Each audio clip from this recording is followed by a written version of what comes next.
Lads, lassies, wherever you are in the world, happy Monday morning, afternoon, evening, whatever time it may be. Hope you're all having a great day. Hope you all have a great week. As of today, right, we are 27 days out from Canelo Alvarez versus Avni Yildirim. All right, most people will know my thoughts on this fight, and who I think is going to win.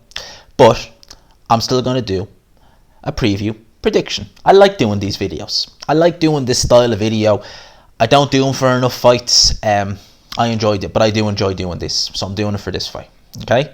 Now, first off, I'm going to talk about how this fight ended up getting made in the first place. Okay. It's a quick turnaround for Canelo. We're talking by the time he gets in there on fight night, 9 weeks removed from his fight with Callum Smith. Very quick turnaround. Okay. Something that you don't often see nowadays, really at all. Certainly not with top level fighters like Canelo. I mean, nowadays, it's not uncommon for a fighter of his status or stature to maybe even only have one fight a year. So the fact that he's fought the end of December and now he's fighting the end of February and he has a date in May pretty much penciled in, I'm all for it. Fair play, fair due. I give him his due. And he's fighting against Avni Yildirim. Now, how this fight came about? Dave Benavidez, I think during the summer, was WBC super middleweight champion. He missed weight going in for a title defense. All right, went in, won the fight, did what he needed to do. Title became vacant. Okay, is what it is. Now, at the time, Yildirim was mandatory challenger. Right, he was coming off the back of a loss to Anthony Durrell. It was a close nip and tuck fight. I would have liked to have seen what would have happened if it went to full 12. It didn't. It was a clash of heads, I believe, and it was a technical decision. It was split. Durrell got the nod. He obviously lost to Benavidez. Yildirim waited for his chance. Now, when that title became vacant, the BBC announced that they'd named Canelo as the challenger along with Yildirim for that vacant title. That fight didn't come about. Canelo was still a golden boy. The zone said no. All the kinds of things went on with Canelo. He ended up fighting Callum Smith. Much better fight, definitely. And they put the WBC title on the line for that with the condition that within a certain amount of time they had to face Avni Yildirim. That's what Canelo said. He's doing it. Yildirim, right, 29 years old, comes to us from Istanbul, Turkey. Record is 21 wins with 12 knockouts. He has lost twice, most recent of which at the time Yildirim will be in the ring. He will be out of the ring for a little over 2 years. Right, it's not exactly good. His last fight was a loss, close, controversial loss to Anthony Durrell. Before that, he beat Lalenga Mock on a majority decision. Now, he did have Lalenga Mock down in that fight, but Lalenga Mock, he is old as dirt.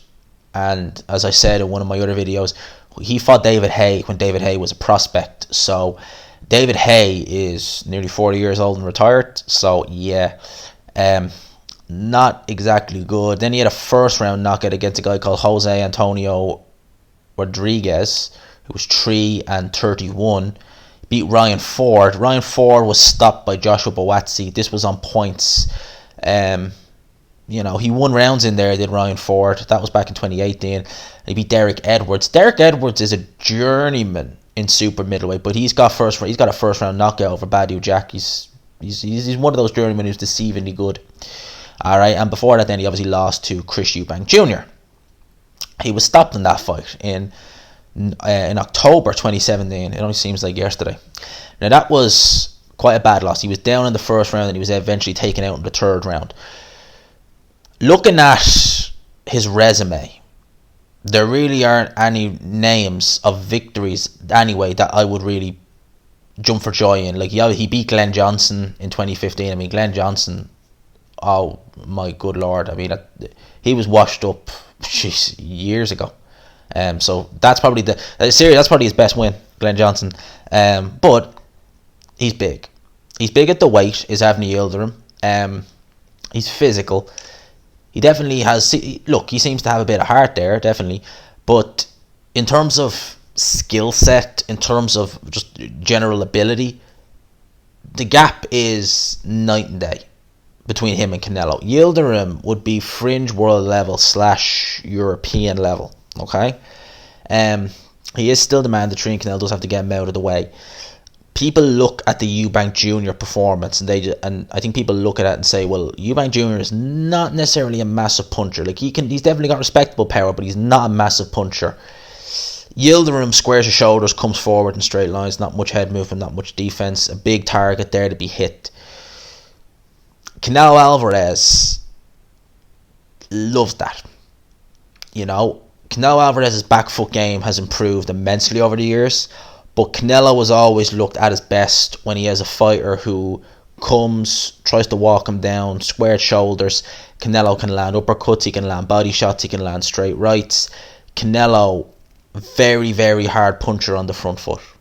You know, when Canelo's on the back foot, you see it when you watch Canelo on the back foot, his power is not as good as when he's coming forward. When he's coming forward, he tends to generate a hell of a lot more power. You know, when he gets these guys up against the ropes, when he lets them combinations go, his combinations are wicked. Some people have said that Canelo's power is somewhat overrated. I think Canelo hits plenty hard.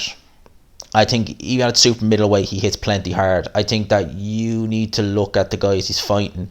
Some of them just have good defense. Like, I mean, Danny Jacobs' defense is good. When he fought Danny Jacobs, it's a big middleweight. You know, Kovalev, it took him 11 rounds, but he ended up getting rid of him. Callum Smith took some good shots, but he was there to survive for a large part of that fight, especially near the end. You know, you could see him holding on at the end. I think Canelo's punching power is overrated. I would define overrated. I think he hits plenty hard. Do I think he hits harder than Eubank Jr.? Hell yeah, I think he hits harder than Eubank Jr. Do I think he's going to find a home for shots on Avni Yildirim, for uppercuts and body shots? Hell yeah, I do. Do I think Avni Yildirim will last as long as he did against Eubank Jr.? Honestly, no. And I always say it, like, I obviously don't want people to think I'm coming across as being a you-know-what. I have to call it like I see it. And I don't think he's going to last any longer than she did against Eubank Jr. I think I coined the phrase in a video. If you have a missus, right, and you want to take her out, but you're worried about missing this fight, I wouldn't worry about it. Take her out, because you won't be watching this fight for very long. Alright? If you can't take her out, is what I mean. Because obviously everywhere's closed now. That's just an analogy. That's what I mean. I can't see this fight lasting. I think Yildirim will be game. Unless he has really, really, really, really good back foot boxing skills that he's just only discovered. I see him just coming forward, straight lines, being a big target, squared shoulders, and I see Canelo absolutely lighting him up. I think that the 2 years out of the ring, the inactivity, is not going to help. You know, it certainly won't. I mean, like, I worry about fighters when I see a year's inactivity. You know, when you start seeing 2 years plus, that's a bigger worry. You know, because you're just like, how much time have you lost being out of the ring? You know, you see certain fighters, they're out of the ring for a prolonged period of time, and I mean, like, it's like something's missing, you know. And it's not that they can't get it back. Like, you look at someone like Tyson Fury. Okay, he was out of the ring for what, 3 years? Nearly 3 years. He was able to go in and, you know, fight Deontay Wilder, you know, after coming back from losing all that weight and this, that, and the other. He still had it. I know they weren't high level, but he still had fights in the in between. When someone just comes, like, from, you know, losing a fight to Anthony Durrell, you know, to going 2 years without fighting, then jumping in with Canelo Alvarez, pound for pound best fighter in the world, I see that ending in disaster, if I'm honest. And I think stylistically, as I said, Yildirim plays into Canelo's strengths. So I see Canelo just literally having a field day and opening up on Avni Yildirim and stopping him reasonably early.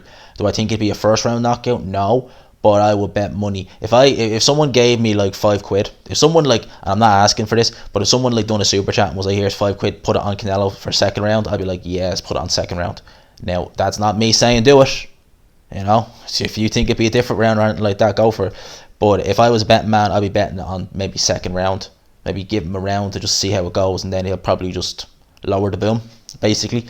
So that's my prediction for this fight. One thing I also predict is that we'll get an announcement in the ring after, just to say that Billy Joe versus Canelo will be next. That's what I suspect. That's what I think will happen. That's a fight that I'm really interested in, because I think that fight is more. That's an intriguing fight. Out of the champions at 168 pounds, right?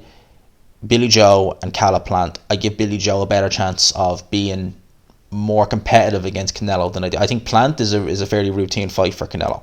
I really do. Plant's okay, but I think Canelo will have a home. Will find a home for Cala Plant. All right, but my prediction for Yildirim versus Canelo by stoppage, I think that Yildirim's just going to walk forward, straight lines, squared shoulders, guard up high. Canelo is going to light him up the head and body, counter him. Look at what you done with Rocky Field. Look at some of the knockdowns. A little, like, uppercut to the head, swaps it up, uppercut to the body, down goes Field, and something like that. Canelo, wicked combination puncher, wicked body puncher, very good punching power. I just see it being a foregone conclusion. Alright, now if Yildirim is competitive, I'm not necessarily going to say he pulled the upset, but if he is competitive and he does better than I give him credit for, then I'll make a post fight and I'll say fair play, you did better than I thought you did. But as it stands right now, from what I've seen of Yildirim, I don't think this fight's lasting very long, if I'm honest. But hey, it's what I say ain't gospel. He could very well prove me wrong. Let me know your thoughts. Do you give Yildirim more of a shot, or how many rounds do you think it will be? Let me know in the comment section, lads and lassies. Alright, because I know I've got lassies watching me, so I'm not just going to say lads, right? Hope everyone is having a good day. Hope you all enjoyed the video. I do hope I got you through the day.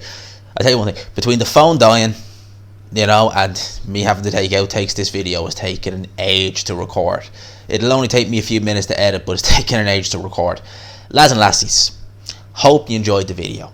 If I haven't already, I'll ask again, smash the like button please, it does really help out. Leave a comment below, hashtag GMansRocks, all that good stuff. I was going to leave you a link to my Twitter account, because I've actually started using that now, and I've got people like messaging me on it, giving me a bit of boxing news and, saying this, that and the other, which I'm actually enjoying. Nice that the fans will, kind of message me and tell me I'm doing good stuff, which is nice, because I think I got a message there once off someone, I think we all know what I'm alluding to, and it wasn't exactly nice. But I'll leave a link to that in the description. Big up to everyone, right? Big up to everyone. Shout out to everyone who watches. Hope you have a great day. Hope you are all well. And if you're not, believe you me, it'll get better. Trust me. I'll talk to you lads and lassies. Peace.